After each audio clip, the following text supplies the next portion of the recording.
ka-DJ, yan, sinalang na natin yung ito yung pangalawang gata po. Ang putahe natin ngayon ay ginataang tilapia, isa sa pinakamasarap na putahe ng mga taga dito. Yan. So hahalu-haluin nyo lang yan hanggang kumulo.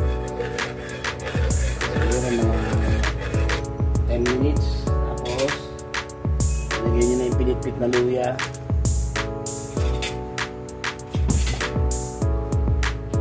Kami ng sibuyas, maliliit na natin ayan. Yes. Hanggang kumulo po yan. Tapos ang ilalagay po natin na gulay sa kanya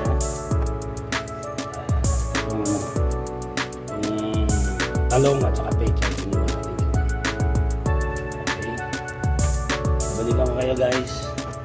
Yung mga ka-DJ, yung sekreto dyan, halo lang ng halo po.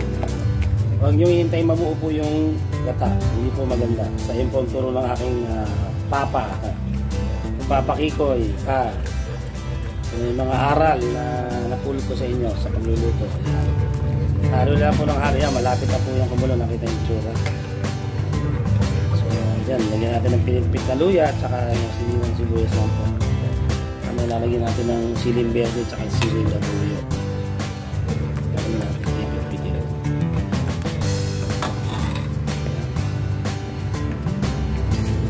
Of course, yan po yung tinapia natin na gagataan. Nilinis na natin yan.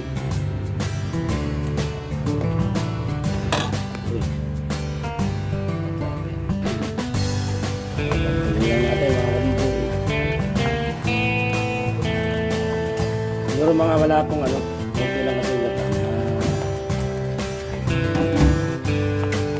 7 minutes.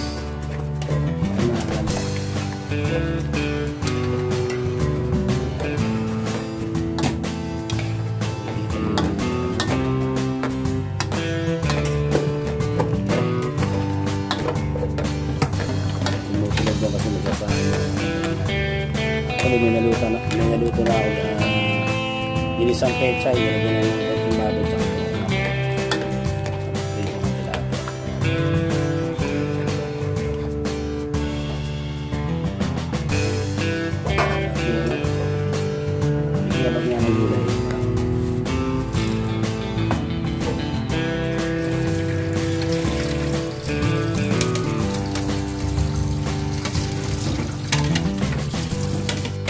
kabiji kumukulo na. Ang gawin natin, ilapag natin muna yung pechay, yung pinakasabi na.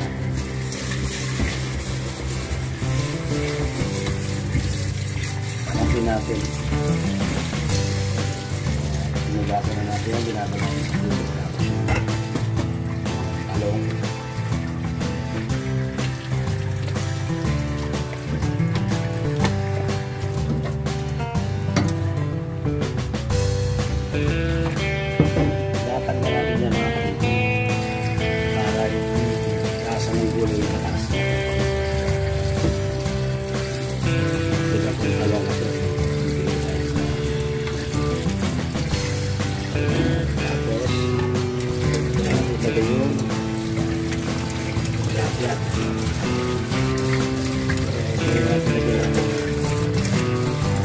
Asin para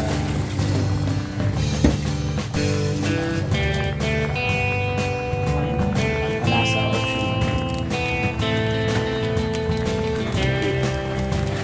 Okay, tapos pagpalaman yan, balikan natin mga kabiji.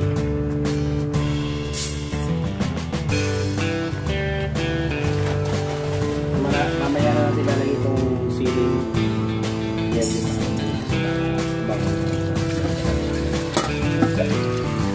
okay mga ka-DJ, check natin. Ayan. Ay mga gulay. Ayan. Dapat yung purong gata niya mamaya pag pinami. Pwede natin ilagay yung ano, ang siling berde. Mabango rin yun. Na yung siling labuyo. Dalawa to mami. Ito, pero hindi natin iiwan para lang. Tapos DJ, pwede lagyan ng konting suka. Konti lang. Para lang ano, hindi agad mapanis. Tapos pampalinamnam. Ito, Lawrence patis. Lagyan natin ako ng patis.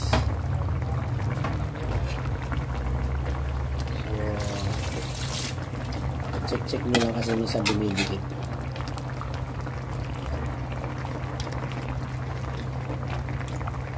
Tapos nilagyan ko kanina ng konting paminta. Balikan natin pag nabawasan na yung gata, lumapot at saka lalagyan natin yung purong gata pa pinali. Okay mga ka-DJ, check natin. Ayan, ang gagawin natin kayo mga ka-DJ pag ganyan, hindi na natin tatakpan para mas madali matuyo. Para yung katas. Ingatan nyo na lang huwag magpisa yung sili. Ngayon kung gusto yung mangang, ano na lang kayo. Magpiga na lang kayo mamaya ng sili pag gusto nyo. So mga ilang minutes na lang yan, lalagyan natin yung mga ka-DJ, balikan ko kayo. Malinam na mga ka-DJ. Okay mga ka-DJ, pwede na natin ilagay yung purong gata. Ito po yung purong gata. Ito yung unang gata. Itong kanina, pangalawang gata po yan. Kaya mas gusto ko po na ako po nagpipiga ng nyog. Hindi ko po pinapapiga sa palengke. Para magamit ko pa po yung pangalawang gata. Siyempre yung puro, yung pampinali. Kaya na linamnam lalo dyan ako. Yung pag hindi naparami ang kain nyo dito. Yan, pag lumapot na po ito, plating na po tayo. Balikan ko kayo mga ka-DJ. Ang kintis na lang. Okay mga ka-DJ, malapot na siya. For plating na po tayo. Okay. Sigurado, handa nyo lang yung mainit na kanin mga ka-DJ. Okay mga ka-DJ, ito nating finished product, ang ating ginitaang tilapia na mayroong talong at pechay. Ayan po mga ka-DJ. Nakita nyo yung gata. Lapot. Nako, hindi na po natin patatagalin. Titikman na po natin ang ating ginataang tilapia mga ka-DJ. Samahan nyo po ako kumain. Sige po. Okay mga ka-DJ, ito na ang ating verdict. Hatulan na natin ang ating ginataang tilapia. Nako. Nako mga ka-DJ. Sira ang ating. Tapos medyo itiris na natin ang konting sili.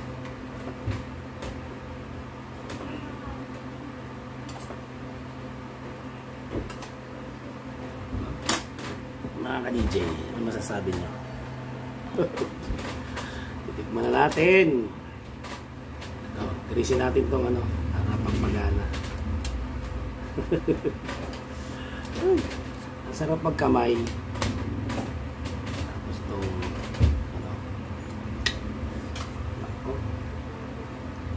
para po sa inyo ang unang subo mga ka-DJ. Yan. Kakamay na tayo. Wow.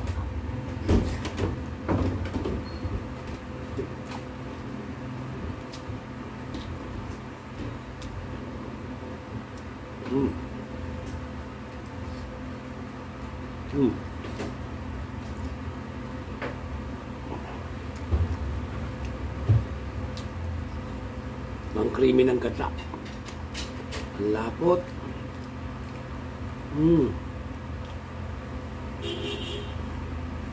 Nako, subukan nyo na ito mga ka-DJ.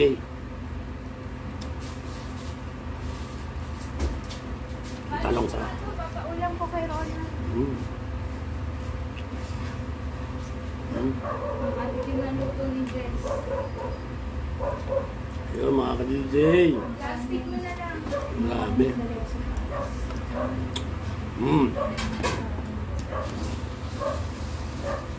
Ayun, try nyo na po. Sarap. Okay lang. Ayun po, sana po nagustuhan nyo ang aking putahe. Ginataang tilapia, napakasarap. Tuloy ko na yung pagkain ko mga ka-DJ. Salamat nga pala sa mga bago nag-subscribe sa channel ko. Sa ngayon tayo ay 759 na po. konting kembot na lang at mamimit na natin yung 1,000 subscribers. Kaya humingi po ako ng suporta sa inyo, lalo na yung mga hindi pa nakakapag-subscribe dyan. Baka pwedeng mag-subscribe po kayo sa aking channel na Azucena TV. Saka pakiclick na rin notification bell para maging updated kayo. At salamat sa mga sumuporta sa mga nakarang video. Yung sa Baguio, napakahirap po nun. Tapos yung nakaraan dito sa Batlag Falls, marami rin nanood yun. Okay, shoutout sa lahat ng aking mga estudyante ko sa STEM 2, ICT 2, ICT 3, and ICT 4. Sa dating mga estudyante ko sa REPSI, mga kasamahan ko dyan, mga kaibigan natin sa Marikina, sila Johnny, lahat dyan, yan, si Paring Tonyo, yan, si Ma'am Janice Tabangan, yan, nagpabate. Tapos, yung mga kaibigan natin dyan sa Central Office, dyan sa TESDA, yan, sila Ma'am Cynthia, yan, sila Ma'am May. Shoutout sa inyo. Yun. Sana po yung nagustuhan nyo. Pasensya na sa mga hindi ko nabate. Yun, hello sa mother ko, kay Mama Lydia. Of course, sa aking anak na sila Abidapne Azucena. At sa aking wife na si Madam Azucena. Salamat. Okay, sana po yung nagustuhan nyo. So, bago tapusin ng aking vlog na to, isang subo po mga ka-DJ. Isang subo pa. Yan. Isang solid. Lagyan natin ng talong, pechay, konting sili.